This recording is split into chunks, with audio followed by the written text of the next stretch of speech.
Assalamu alaikum, chers frères et sœurs. Au cœur des enseignements de l'islam, l'apparition de l'imam Mahdi, que la paix soit sur lui, occupe une place particulière et suscite une profonde réflexion parmi les croyants. L'imam Mahdi est décrit comme un guide divinement choisi, envoyé pour rétablir la justice et l'équité à une époque où l'injustice et la corruption domineront le monde. Cette prophétie, profondément ancrée dans les hadiths du prophète Muhammad, Saus, est une source d'espoir pour des millions de musulmans à travers le globe. Dans un monde marqué par l'incertitude, les conflits et les crises, beaucoup se tournent vers les signes de la fin des temps pour mieux comprendre les événements qui les entourent. L'idée de l'apparition prochaine du Mahdi est perçue non seulement comme un événement spirituel, mais aussi comme une promesse de renouveau et de paix universelle. Les savants musulmans ont longuement débattu et étudié cette prophétie, soulignant son importance dans la foi islamique. Aujourd'hui, face aux défis contemporains, l'intérêt des musulmans pour ce sujet s'intensifie. Cette quête de compréhension n'est pas une simple curiosité, mais une volonté sincère de se préparer spirituellement et de rester fermement attaché aux enseignements d'Allah. Dans cette vidéo, nous allons explorer les prophéties liées à l'imam Mahdi, les signes annonciateurs de son apparition et leur pertinence dans notre époque. Avant de commencer cette vidéo, n'oubliez pas de liker cette vidéo, car cela nous donne beaucoup de force pour continuer à partager du contenu bénéfique. Et je vous invite à vous abonner à notre chaîne et d'activer la cloche de notification pour rester informé de nos prochaines publications sur la foi islamique. Merci et bonne vidéo. Les sources sur l'imam Mahdi. L'histoire et le rôle de l'imam Mahdi, que la paix soit sur lui, sont tirés des enseignements prophétiques et occupent une place importante dans la tradition islamique. Bien que le Coran ne mentionne pas directement l'imam Mahdi, de nombreux hadiths authentiques du prophète Muhammad, sallam, mettent en lumière son apparition future. Ces textes constituent les principales sources de compréhension sur ce sujet. Parmi les hadiths largement acceptés par les savants, on trouve celui rapporté par Abu Saïd al-Khudri, qu'Allah soit satisfait de lui, où le prophète, Saus, a dit « Le jour de la résurrection ne viendra pas avant qu'Allah n'envoie un homme de ma descendance, dont le nom sera comme le mien, et dont le nom du Père sera comme celui de mon Père. Il remplira la terre de justice et d'équité, tout comme elle était auparavant remplie d'oppression et d'injustice. » Rapporté par Abu Daoud et authentifié par Al-Albani. Un autre hadith rapporté par Salama, qu'Allah soit satisfait d'elle, mentionne « Le Mahdi viendra de ma descendance, de la lignée de Fatima. » Sunan Ibn Majah, Sahih, selon Al-Albani. Ces hadiths et bien d'autres montrent que l'imam Mahdi sera un descendant direct du prophète Muhammad, Saus, portant son nom et sa mission. Guider l'humanité et rétablir l'équilibre et la justice dans un monde troublé. Cependant, il est crucial de faire la distinction entre les sources authentiques et celles qui sont discutables. Les savants de l'islam ont mis en garde contre l'utilisation de hadiths faibles ou inventés pour alimenter des spéculations sur l'imam Mahdi. Par exemple, certains récits non authentifiés décrivent des événements exagérés ou incompatibles avec les enseignements fondamentaux de l'islam. Ces récits, bien qu'ils puissent captiver l'imaginaire populaire, ne doivent pas être utilisés pour fonder nos croyances. L'imam Ibn Kathir, dans son ouvrage Al-Bidaya wal-Nihaya, a compilé plusieurs récits authentiques sur le Mahdi, tout en dénonçant les récits non fiables. De même, des savants contemporains comme Sheikh Al-Albani ont travaillé pour classifier les hadiths sur ce sujet, permettant aux croyants de se baser uniquement sur des textes crédibles. En tant que musulmans, il est de notre devoir de ne suivre que ce qui est prouvé par les textes authentiques et validé par les savants. L'imam Mahdi est une figure réelle dans la foi islamique, mais les spéculations et exagérations doivent être évitées. La connaissance vérifiée, transmise par des chaînes de narration fiables, est essentielle pour une compréhension correcte. Ainsi, avant de discuter ou de croire à certaines affirmations concernant l'imam Mahdi, il est important de se référer aux sources validées et d'agir avec prudence. Ce sujet n'est pas un espace pour les opinions personnelles ou les interprétations hasardeuses, mais plutôt une opportunité d'approfondir notre foi avec sérieux et sincérité. Les signes avant-coureurs de son apparition. L'apparition de l'imam Mahdi, que la paix soit sur lui, sera précédée de nombreux signes prophétiques annoncés par le prophète Muhammad, SAW. Ces signes, regroupés en deux catégories principales, majeurs et mineurs, servent d'indicateurs pour les croyants. Ils rappellent l'approche de la fin des temps et l'importance de se préparer spirituellement. Les signes mineurs de la fin des temps. Les signes mineurs, également appelés Ashrat al-Sa'a, sont des événements qui se manifestent progressivement dans le temps. Beaucoup d'entre eux sont déjà visibles aujourd'hui. Parmi les signes mentionnés dans les hadiths, la prolifération des injustices et des oppressions. Le prophète, SAW, a dit « Quand l'autorité sera donnée à ceux qui ne la méritent pas, alors attends-leur » Sahih al-Bukhari. Ce signe est visible à travers la corruption généralisée, les injustices sociales et l'abus de pouvoir. La multiplication des divisions parmi les musulmans. Le prophète, SAW, a mentionné que la communauté musulmane sera fragmentée en différents groupes, chacun suivant son propre chemin. L'apparition d'innovations religieuses et la négligence de la sunna les croyants délaisseront les enseignements du Coran et de la sunna, tandis que les innovations deviendront courantes. L'expansion des richesses matérielles mais une pauvreté spirituelle. Dans un hadith rapporté par Abu Huraira, R.A., le prophète, SAW, a dit « L'heure ne viendra pas avant que la richesse ne devienne abondante au point que personne n'acceptera une aumône. » Sahih al-Bukhari. La dégradation des mœurs. Les valeurs morales seront mises de côté, et les comportements immoraux deviendront monnaie courante. Ces signes, bien qu'inquiétants, sont aussi une opportunité pour les croyants de retourner vers Allah, de se repentir et de renforcer leur foi. Les signes majeurs de la fin des temps. Les signes majeurs sont des événements extraordinaires et universels qui marqueront une étape décisive avant l'apparition de l'imam Mahdi et le jour du jugement. Parmi ces signes, la montée de grands troubles et conflits mondiaux. Des guerres intenses et des désordres sans précédent se propageront, causant chaos et destruction. L'émergence du Dajjal, l'Antéchrist. Le Dajjal apparaîtra comme un grand trompeur, prétendant être divin. Il sera un test majeur pour les croyants. L'imam Mahdi sera un guide spirituel crucial pour affronter cette épreuve. L'apparition d'un feu en Arabie, le prophète, SAW, a dit « L'heure ne viendra pas avant qu'un feu ne sorte du Hijaz et éclaire les coups des chameaux à Bousra. » Sahih al-Bukhari. Le lever du soleil à l'ouest.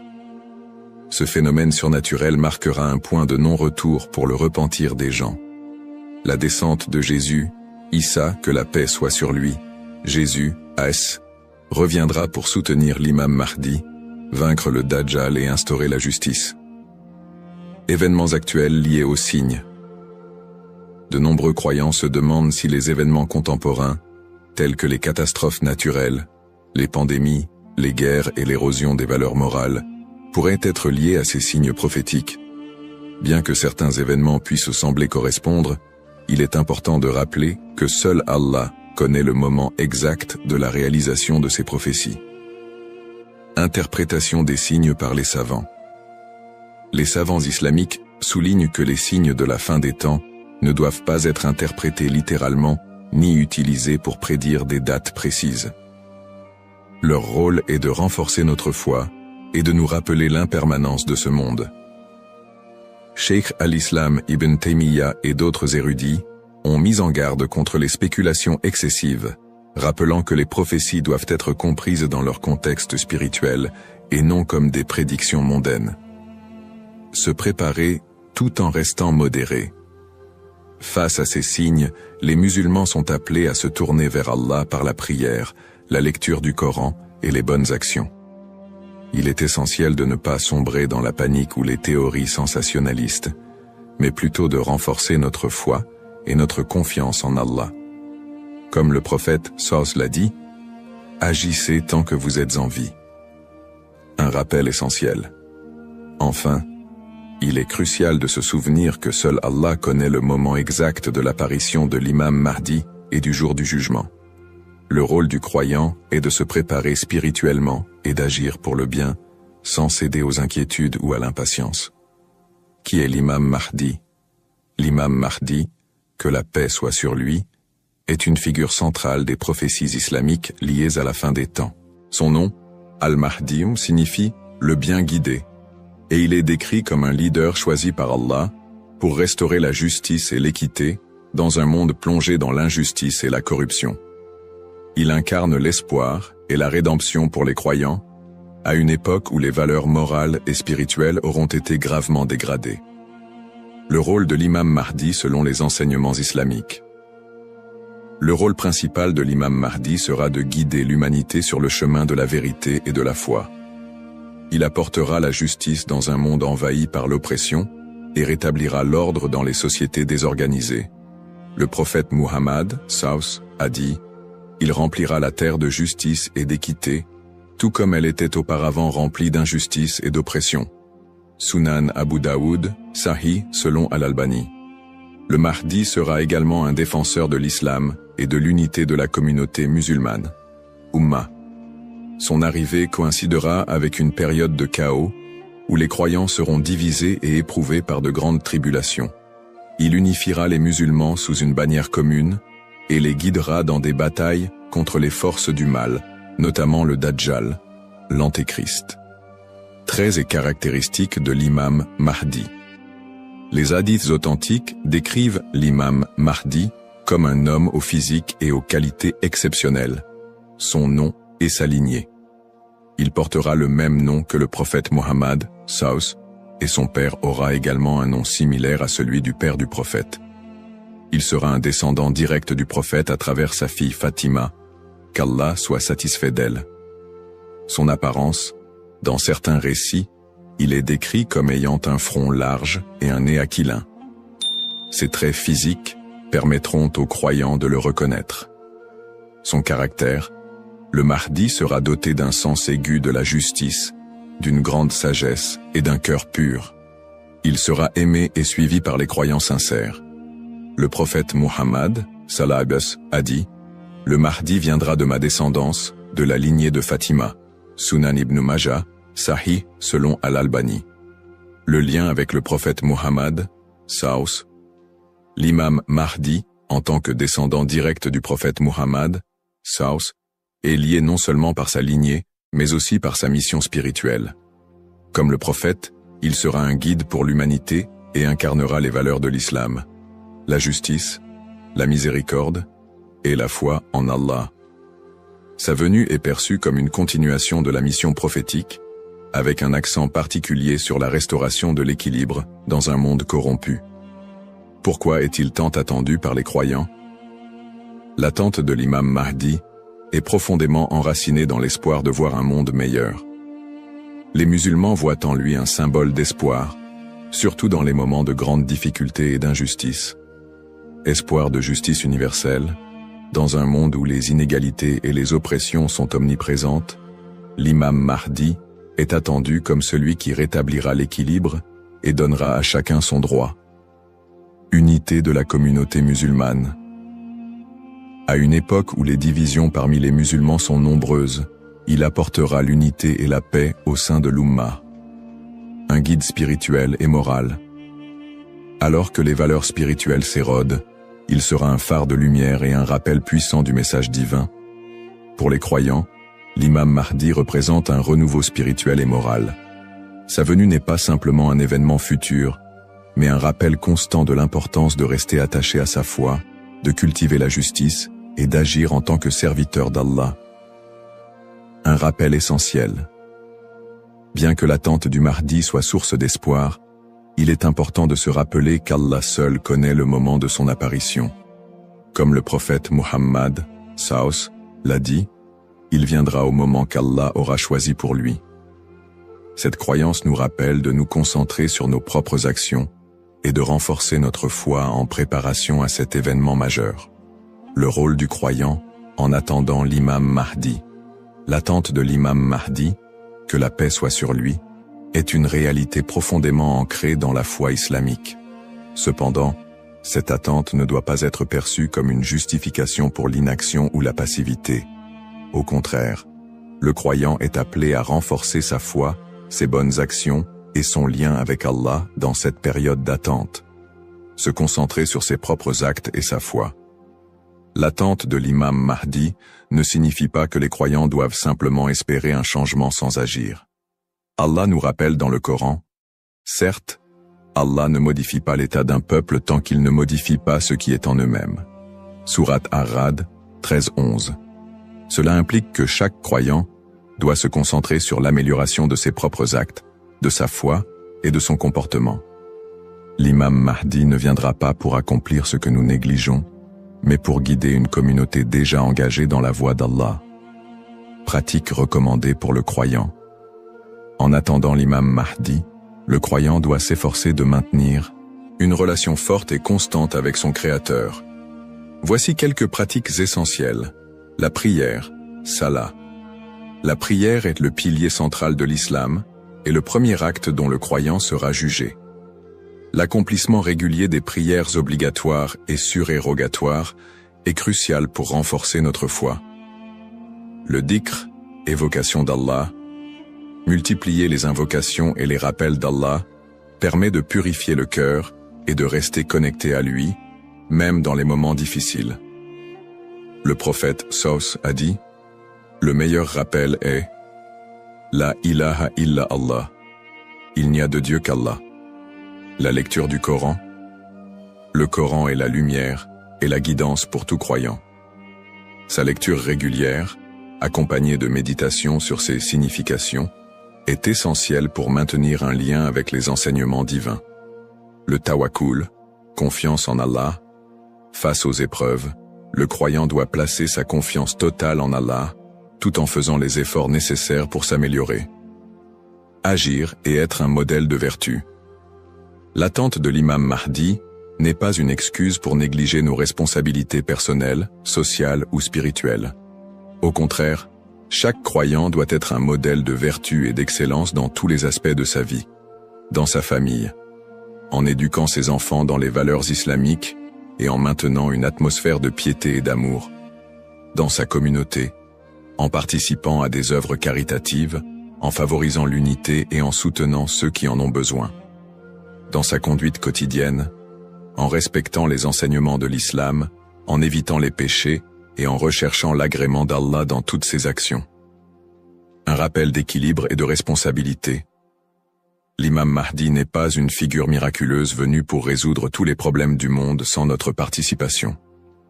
Son apparition sera une bénédiction pour ceux qui se seront préparés en renforçant leur foi et en accomplissant leurs devoirs religieux et sociaux. Le prophète Muhammad Saus a dit « Travaillez pour ce monde comme si vous alliez vivre éternellement, et travaillez pour l'au-delà comme si vous alliez mourir demain. » Cette sagesse rappelle aux croyants l'importance de trouver un équilibre entre les affaires mondaines et spirituelles, tout en se préparant à l'apparition du Mahdi. En résumé, attendre l'imam Mahdi est une opportunité pour chaque musulman de devenir une meilleure personne, en s'engageant activement dans le bien et en restant fidèle à la voie tracée par le prophète Muhammad. Saus. Les erreurs fréquentes et mises en garde. L'attente de l'imam Mahdi est une croyance importante en islam, mais elle doit être abordée avec prudence et discernement. Les spéculations non fondées et les interprétations erronées des signes peuvent conduire à des malentendus et à des dérives, s'éloignant ainsi des enseignements authentiques de l'islam. Les spéculations non fondées sur son apparition. De nombreuses personnes, face aux troubles mondiaux et aux épreuves, se livrent à des spéculations sur l'apparition imminente de l'imam Mahdi.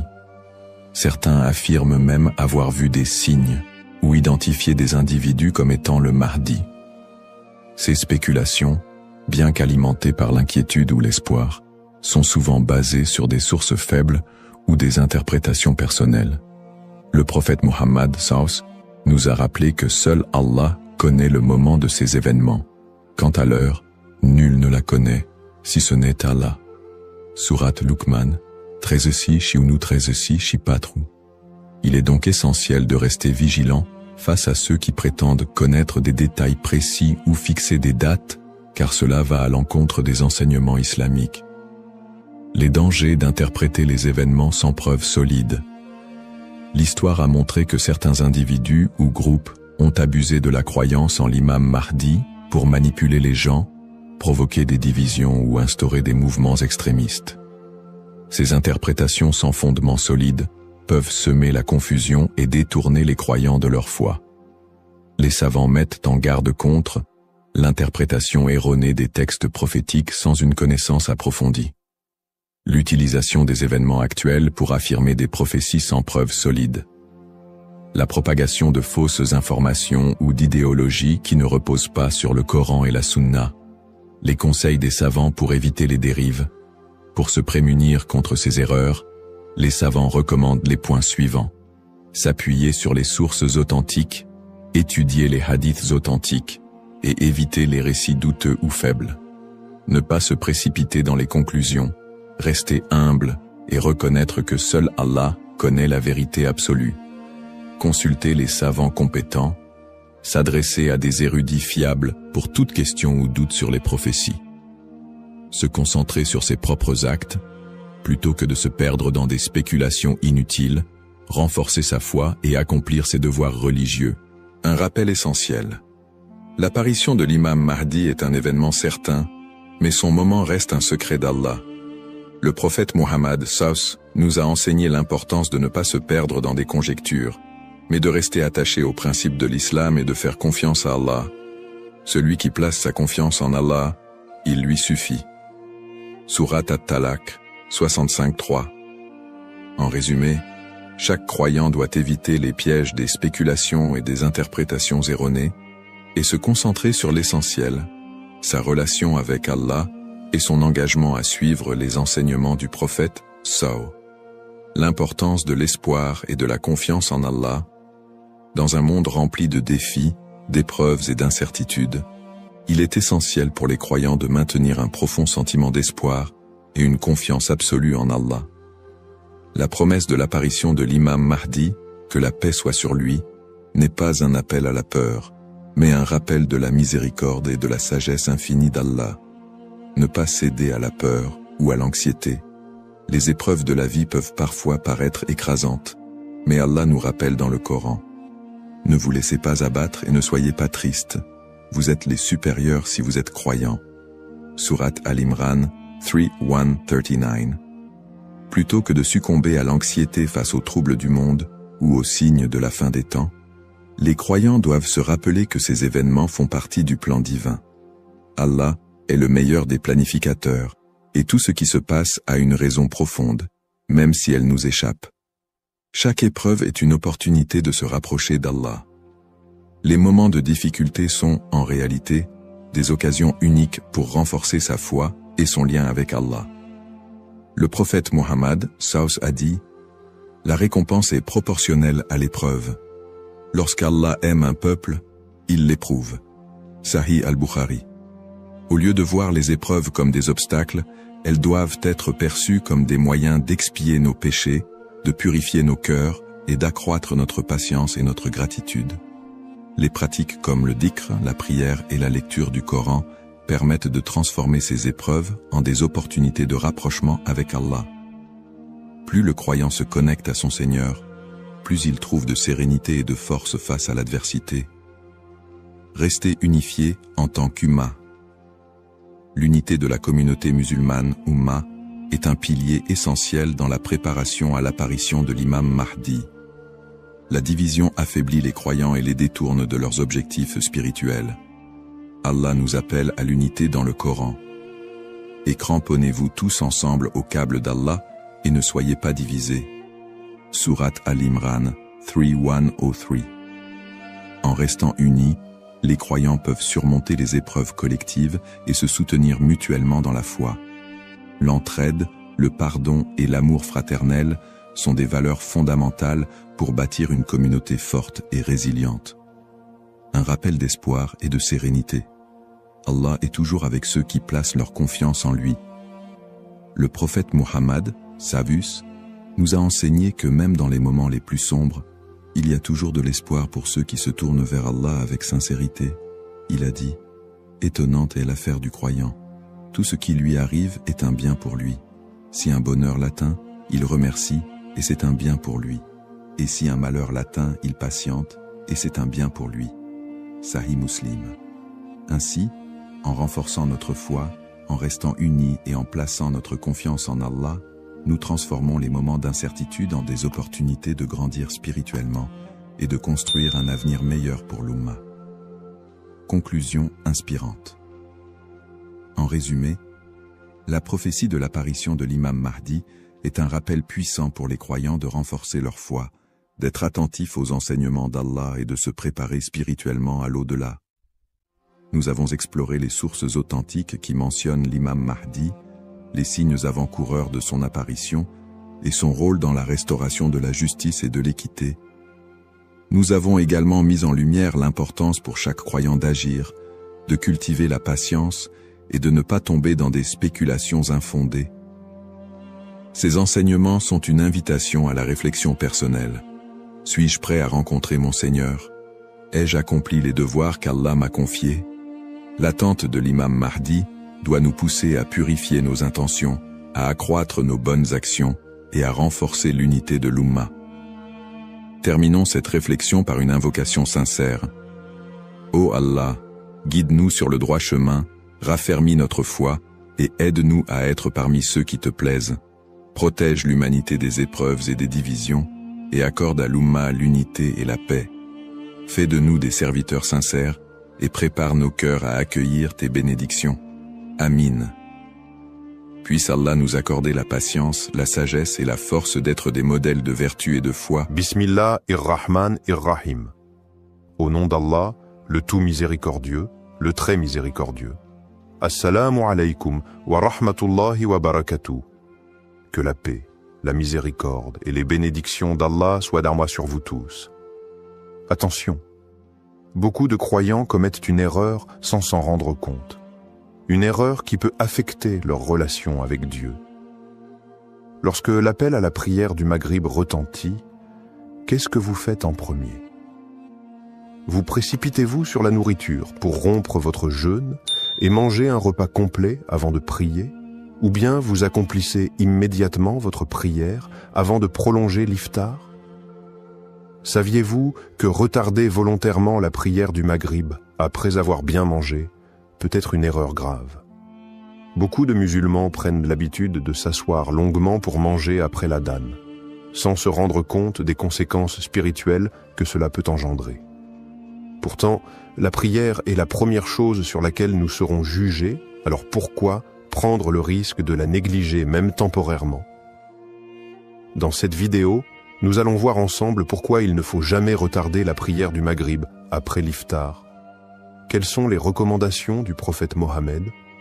Paix et bénédiction de Dieu sur lui, et comment adopter la bonne attitude afin de ne pas tomber dans cette erreur. Préparez-vous à découvrir un enseignement essentiel qui pourrait transformer votre manière de pratiquer votre foi. Avant de commencer cette vidéo, n'oubliez pas de liker cette vidéo, car cela nous donne beaucoup de force pour continuer à partager du contenu bénéfique. Et je vous invite à vous abonner à notre chaîne et d'activer la cloche de notification pour rester informé de nos prochaines publications sur la foi islamique. Partagez-la avec vos proches et laissez un commentaire pour me dire ce que vous en pensez. Merci et bonne vidéo. Explication du problème. La prière du Maghrib est l'une des 5 prières obligatoires en islam. Elle marque la fin du jeûne quotidien pendant le mois de Ramadan et se situe à un moment clé de la journée, juste après le coucher du soleil. Son importance est capitale, car en tant que prière prescrite, elle doit être accomplie dans son temps imparti et ne peut être retardée sans raison valable. Le prophète Mohammed, paix et bénédiction de Dieu sur lui, a insisté sur la nécessité d'accomplir les prières à l'heure. Dans un hadith rapporté par l'imam Muslim, il est mentionné que la prière la plus aimée auprès d'Allah est celle accomplie dès le début de son temps. Cela signifie que retarder volontairement la prière sans excuse légitime est une erreur à ne pas prendre à la légère. Que faut-il faire en premier, prière ou iftar? Lorsque l'appel à la prière du Maghrib est lancé, la question se pose. Faut-il d'abord prier ou d'abord manger? Selon la tradition prophétique, la meilleure approche est de rompre rapidement le jeûne avec quelques dattes ou de l'eau, puis d'accomplir immédiatement la prière du Maghrib avant de prendre un repas complet. Un hadith authentique rapporté par Al-Bukhari et Muslim montre que le prophète Mohammed, paix et bénédiction de Dieu sur lui, rompait d'abord son jeûne avec quelques dattes avant de prier. Cela permet d'honorer l'ordre divin en priorisant la prière tout en calmant la faim. Cependant, de nombreuses personnes font l'erreur de retarder la prière du Maghrib après avoir pris un repas copieux. Elles s'installent à table, commencent par manger un repas complet, discutent en famille et prennent parfois même un dessert avant de se souvenir qu'elles doivent accomplir leur prière. Pourquoi certaines personnes retardent-elles la prière après avoir mangé? Plusieurs raisons expliquent pourquoi certains croyants repoussent la prière du Maghrib après l'iftar. L'habitude culturelle.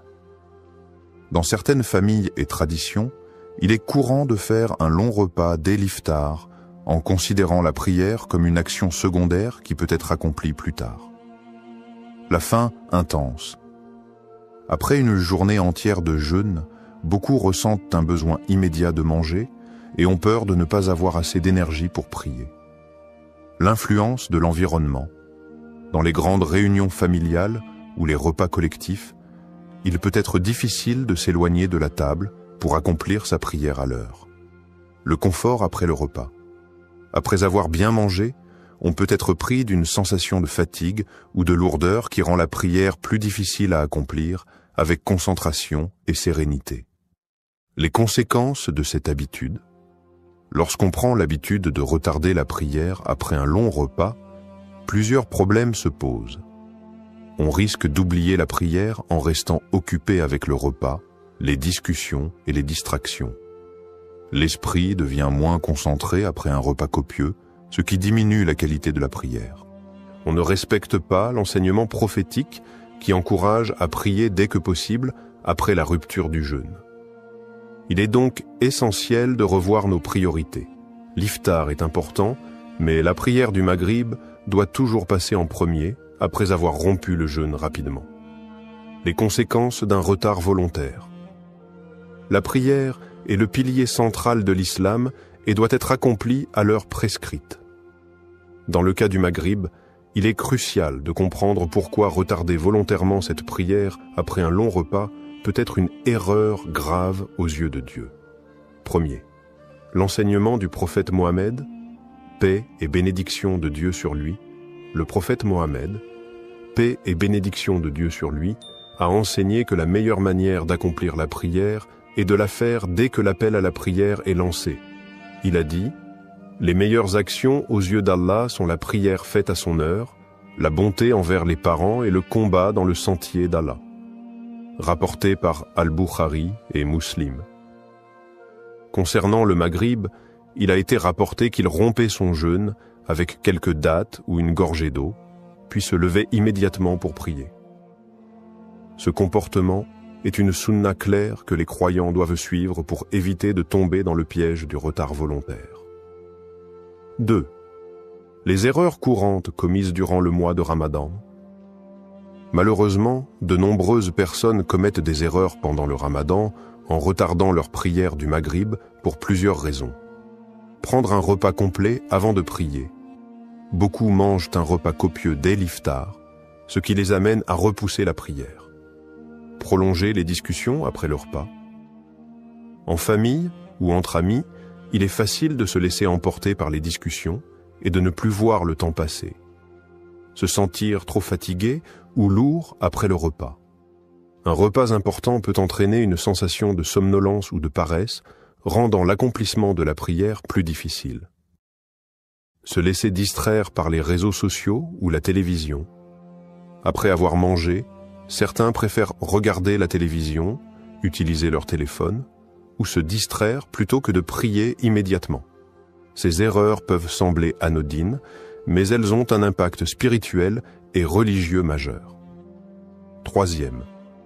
Preuve tirée du Coran et des hadiths sur l'importance de la ponctualité dans la prière, Allah insiste dans le Coran sur l'importance de préserver la prière et de la faire à l'heure. Soyez assidus aux prières et surtout la prière médiane. Et tenez-vous debout devant Allah avec humilité.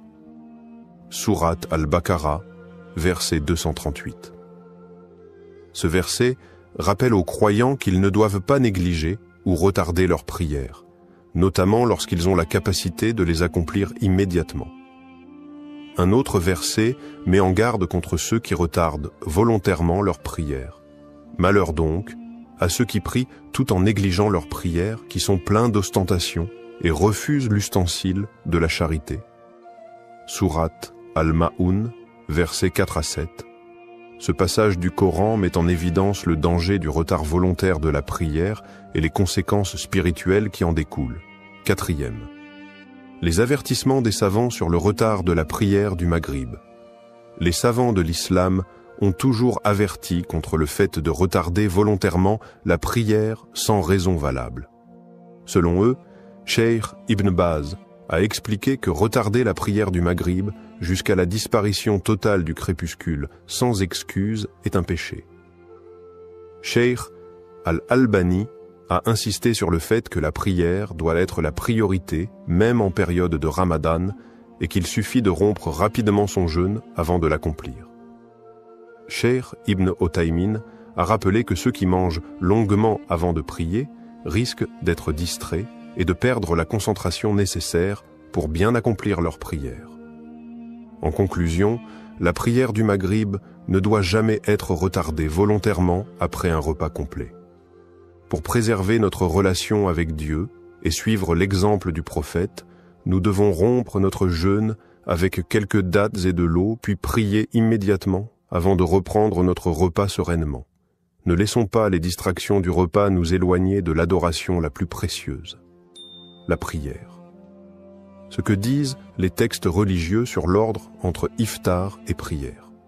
La question de l'ordre entre la rupture du jeûne, iftar, et la prière du Maghrib a été abordée dans plusieurs sources islamiques, notamment le Coran, les hadiths du prophète Mohammed, paix et bénédiction de Dieu sur lui, et les avis des savants. Il est donc essentiel de comprendre quelle est la meilleure approche à adopter pour suivre la voie correcte. Premier. Que disent les textes religieux? Le prophète Mohammed, paix et bénédiction de Dieu sur lui, a donné une indication claire sur la manière dont il rompait son jeûne et accomplissait la prière. Un hadith authentique rapporté par Anas ibn Malik indique: le messager d'Allah rompait son jeûne avec quelques dattes fraîches avant de prier. S'il n'y en avait pas, alors avec des dattes sèches. Et s'il n'y en avait pas, alors avec quelques gorgées d'eau. Rapporté par Abu Daoud, At-Tirmidhi et authentifié par Al-Albani. Ce hadith montre que le prophète ne prenait pas un repas complet avant de prier, mais se contentait d'une petite quantité de nourriture pour rompre le jeûne rapidement, puis accomplissait la prière du Maghrib avant de manger davantage. L'importance de prier à l'heure est également confirmée par un verset du Coran. Accomplis la prière au déclin du soleil jusqu'à l'obscurité de la nuit, et fais aussi la récitation du Coran à l'aube, car la récitation à l'aube a des témoins. Sourate Al-Isra, verset 78. Ce verset montre que chaque prière doit être accomplie à son heure spécifique, et le Maghrib ne fait pas exception. 2. L'exemple du prophète et des compagnons. Le comportement du prophète, paix et bénédiction de Dieu sur lui, était toujours équilibré et basé sur la modération. Il ne retardait pas la prière après un long repas, mais il ne priait pas non plus en étant affaibli par la faim. Ses compagnons suivaient également cette pratique. Ils rompaient leur jeûne rapidement, priaient le Maghrib, puis prenaient le temps de bien manger par la suite. Cela leur permettait de combiner l'adoration et le bien-être du corps, sans sacrifier l'un au profit de l'autre. Un autre hadith du prophète appuie cette approche. Les gens resteront sur la bonne voie tant qu'ils s'empresseront de rompre leur jeûne. rapporté par Al-Bukhari et Muslim. Cela signifie qu'il est recommandé de ne pas retarder l'iftar, mais cela ne signifie pas qu'il faut prolonger le repas au point de retarder la prière. Troisième, réfutation des idées reçues sur le fait de trop retarder la prière. Certaines personnes pensent à tort que il est préférable de manger un repas complet avant de prier pour avoir de l'énergie. La prière peut être retardée tant qu'elle est faite avant l'Isha. Ces arguments ne sont pas fondés sur les enseignements du prophète.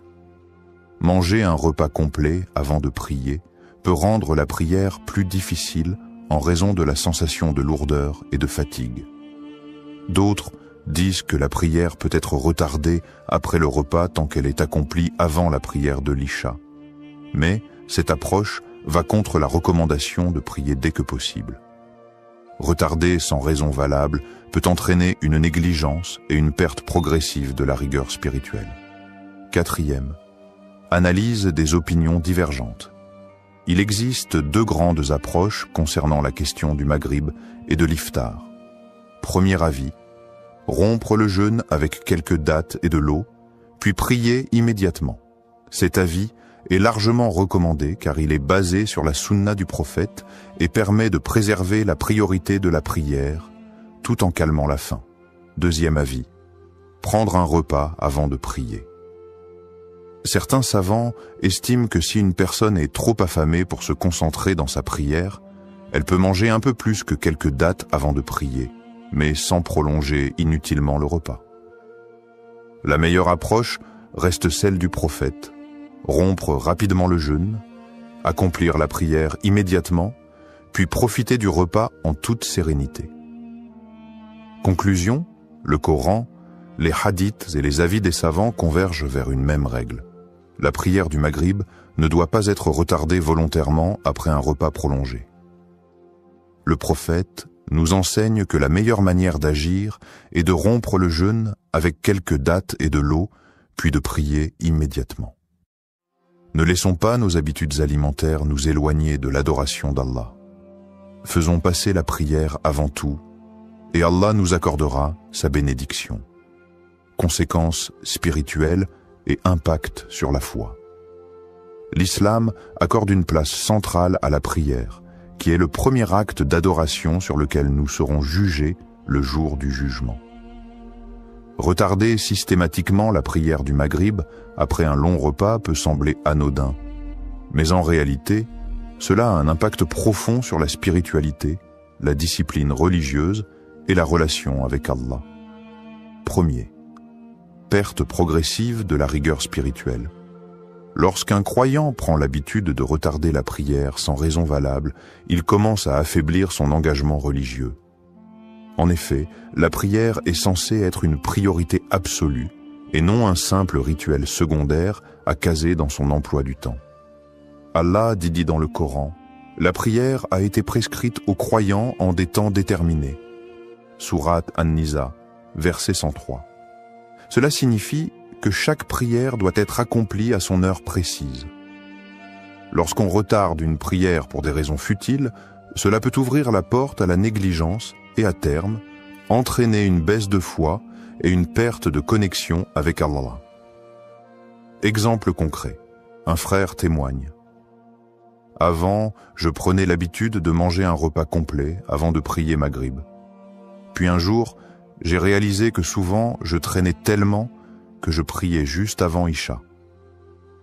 En changeant mon habitude et en priant immédiatement après l'iftar, j'ai senti une amélioration énorme dans ma concentration et ma discipline religieuse. Deuxième impact sur la proximité avec Allah. La prière est un moment d'intimité avec Allah, où le croyant se détache de ce monde pour se reconnecter avec son Créateur. Lorsque l'on repousse ce moment, on accorde plus d'importance à la nourriture et au plaisir terrestre qu'à l'adoration.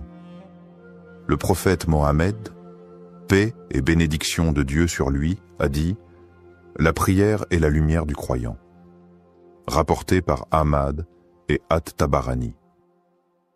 En retardant volontairement la prière, on éloigne cette lumière de notre cœur, et avec le temps, cela peut créer une insensibilité spirituelle. Exemple concret, une sœur raconte « J'avais du mal à me sentir connecté dans mes prières. Un jour, j'ai décidé de prier Maghrib immédiatement après l'iftar, et j'ai remarqué que mon cœur était plus léger et que ma concentration s'améliorait. J'ai compris que retarder la prière m'éloignait inconsciemment d'Allah. » Troisième, le danger d'oublier ou d'abandonner la prière. Lorsque l'on commence à retarder une prière, on prend l'habitude de la minimiser et cela peut mener à l'oubli ou même à l'abandon progressif des obligations religieuses. Allah met en garde contre ce comportement. Malheur donc à ceux qui prient tout en négligeant leur prière. Sourate Al-Ma'un, versets 4 à 5. Ce verset montre que ceux qui négligent la prière sont en grand danger spirituel. Même si au début, on pense la rattraper plus tard, l'habitude de retarder peut affaiblir la foi jusqu'à ce que la prière devienne une corvée ou soit oubliée. Exemple concret. Un jeune homme témoigne « J'avais l'habitude de dire « je prierai après le repas ». Et puis je regardais mon téléphone, discutais avec mes amis, et avant même de m'en rendre compte, l'heure de l'Isha arrivait. Un jour, j'ai même complètement oublié de prier Maghrib. C'est là que j'ai compris que je devais changer. Quatrième Ramadan.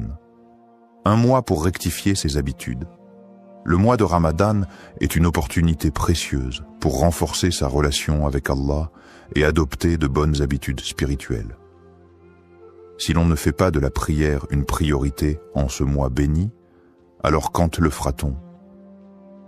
Ô vous qui avez cru, le jeûne vous a été prescrit comme il l'a été à ceux qui vous ont précédés, afin que vous atteigniez la piété.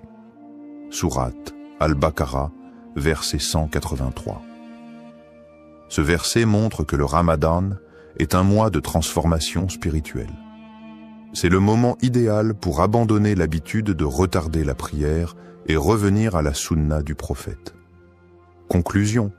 Retarder la prière du Maghrib après un long repas peut sembler anodin, mais c'est une habitude qui affaiblit la foi, éloigne d'Allah et peut mener à la négligence spirituelle.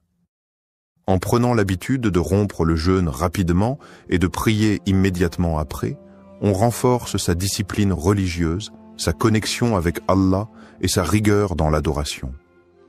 Faisons de la prière une priorité, surtout en ce mois béni, et ne laissons pas nos repas prendre le dessus sur notre foi. Conseils pratiques et solutions. Le Ramadan est une période où la discipline et l'organisation sont essentielles pour équilibrer les obligations religieuses et les besoins corporels. Voici quelques conseils pratiques pour gérer son iftar sans retarder la prière du Maghrib. 1. Rompre le jeûne avec modération et prier immédiatement. Le prophète Mohammed, paix et bénédiction de Dieu sur lui, nous a enseigné la meilleure façon de rompre le jeûne. Lorsque l'un de vous veut rompre son jeûne, qu'il le fasse avec des dattes, car elles sont une bénédiction. S'il n'en trouve pas, qu'il le fasse avec de l'eau, car elle est purificatrice. Hadith rapporté par At-Tirmidhi. Solution: mangez 2 à 3 dattes et buvez un verre d'eau immédiatement à l'adhan du Maghrib. Dirigez-vous directement vers la prière avant de prendre un repas plus copieux. Encouragez votre famille à adopter cette habitude pour éviter les retards. Pourquoi? Vous suivez la sunna du prophète. Vous évitez de trop manger, ce qui peut provoquer la paresse et retarder la prière. Vous accomplissez votre devoir religieux à l'heure, sans précipitation. 2. Préparer son repas à l'avance pour éviter le stress. L'un des principaux problèmes est le manque d'organisation qui pousse certaines personnes à retarder la prière pour cuisiner ou manger trop longuement. Solution: préparer le repas principal bien avant Maghrib pour éviter de perdre du temps après l'adhan. Optez pour des plats simples et digestes afin de faciliter la prière après le repas. Fixez un temps précis entre l'iftar et la prière pour éviter les distractions. Astuce: faites un planning hebdomadaire des repas du Ramadan pour ne pas être pris au dépourvu chaque jour. 3e. Instaurez une routine spirituelle durant le Ramadan est un mois de discipline et de spiritualité. Profitez-en pour renforcer votre lien avec Allah en donnant la priorité à la prière. Solution. Planifiez votre soirée en fonction des prières et non en fonction du repas. Évitez les distractions après l'iftar, téléphone, télévision, pour rester concentré sur l'adoration. Impliquez toute la famille dans une routine religieuse. Prière en groupe, lecture du Coran après Maghrib, etc. Astuce. Mettez une alarme pour l'adhan du Maghrib afin de ne jamais perdre la notion du temps. 4e. Trouvez un équilibre entre la nourriture et la spiritualité. Il est important de ne pas faire de l'iftar un moment d'excès, mais un temps équilibré où l'on nourrit à la fois le corps et l'âme. Solution. Mangez en quantité raisonnable avant la prière pour éviter la lourdeur. Buvez suffisamment d'eau pour éviter la fatigue qui pourrait être une excuse pour retarder la prière. Considérez la prière comme un moment de gratitude et non comme une obligation à repousser, rappel. Et recherchez l'au-delà à travers ce qu'Allah t'a donné et n'oublie pas ta part en ce bas monde. Sourate Al-Qasas, verset 77. Conclusion. L'organisation et la discipline sont essentielles pour concilier iftar et prière sans négligence. Suivre la sunna du prophète en rompant rapidement le jeûne avant de prier est la meilleure approche. Avec un bon équilibre entre besoins physiques et obligations religieuses, le Ramadan devient une période de renforcement spirituel. Ne laissons pas notre repas retarder notre prière. La nourriture nourrit le corps, mais la prière nourrit l'âme. Conclusion et message final, nous avons vu à quel point la prière du Maghrib doit être accomplie à l'heure, sans être retardée inutilement après l'iftar. Le prophète Mohammed, paix et bénédiction de Dieu sur lui, nous a enseigné l'équilibre parfait entre les obligations religieuses et les besoins corporels. Rappel des points essentiels, rompre le jeûne avec quelques dattes et de l'eau, puis prier immédiatement. Ne pas faire de l'iftar un moment d'excès qui entraîne la négligence de la prière. Suivre la discipline du Ramadan pour renforcer sa connexion spirituelle avec Allah. S'organiser à l'avance pour ne pas avoir à choisir entre manger et prier à l'heure. Un message fort, prioriser la prière avant tout. La prière est l'acte le plus important de notre adoration. Aucun repas, aucune distraction ne devrait passer avant notre connexion avec Allah. Le Ramadan est une opportunité pour corriger nos habitudes et revenir à la discipline spirituelle. Ne commettons pas l'erreur de mettre la prière au second plan, car celui qui néglige la prière finit par négliger sa foi.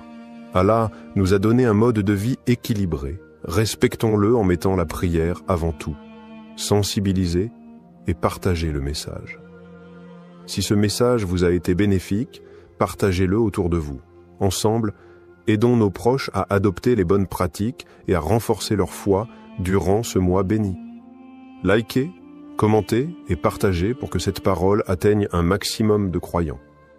Invocation finale pour la motivation et la bénédiction, ô Allah. Aide-nous à préserver nos prières, à respecter leurs horaires et à nous rapprocher de toi durant ce mois béni. Accorde-nous la discipline et la foi pour faire de notre adoration une priorité. Amin. Que ce Ramadan soit un mois de transformation, de discipline et de bénédiction pour nous tous. Si tu as aimé cette vidéo et que tu veux en apprendre plus sur les bonnes manières de communiquer avec respect et bienveillance, alors, like cette vidéo pour soutenir le message.